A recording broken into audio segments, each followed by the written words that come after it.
جی وعلیکم السلام ورحمۃ اللہ وبرکاتہ۔ استخارے کے متعلق بھائی کا سوال ہے، استخارہ کس طرح کیا جاتا ہے؟ بھائی استخارہ کرنے کا طریقہ جو دعاؤں والی کتابیں ہیں ان کے اندر لکھا ہے، جہاں پر دعائے استخارہ درج ہے وہاں ساتھ اس کا طریقہ بھی لکھا ہے استخارہ کرنے کا۔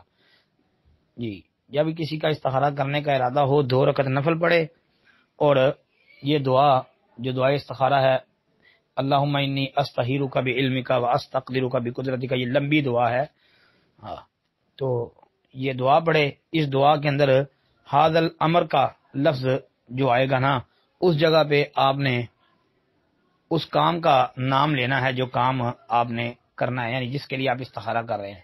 مثلا آپ استخارہ کر رہے ہیں کہ آپ کسی ملک کی طرف سفر کر رہے ہیں، دوسرے ملک جا رہے ہیں، کہ آیا آپ کا وہاں جانا بہتر ہے یا نہیں، تو آپ وہاں پر بول دیں حاض الامر کی جگہ حاض السفر، یا نکاح کا معاملہ ہے تو حاضر نکاح، یا کوئی بھی آپ کا معاملہ ہے تو آپ وہاں پر وہ لفظ استعمال کر لیں۔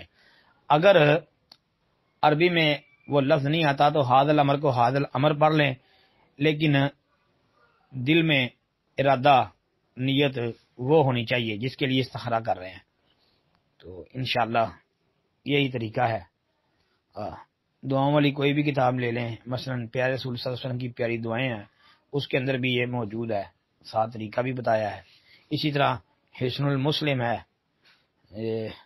دعاؤں والی کتاب، اس کے اندر بھی دعا درج ہے اور طریقہ بھی بتایا ہے۔ اس کے علاوہ دیگر جو دعاؤں پر لکھی ہوئی کتب ہیں ان کے اندر یہ موجود ہے جی۔ اور یہ دعا نبی علیہ الصلوۃ والسلام صحابہ کو سکھاتے تھے، یعنی حدیث میں آتا ہے کہ اس طرح سکھاتے جس طرح کوئی قرآن کی صورت سکھائی جاتی تھی، بڑا اہتمام تھا اس کا۔ السلام علیکم ورحمۃ اللہ وبرکاتہ۔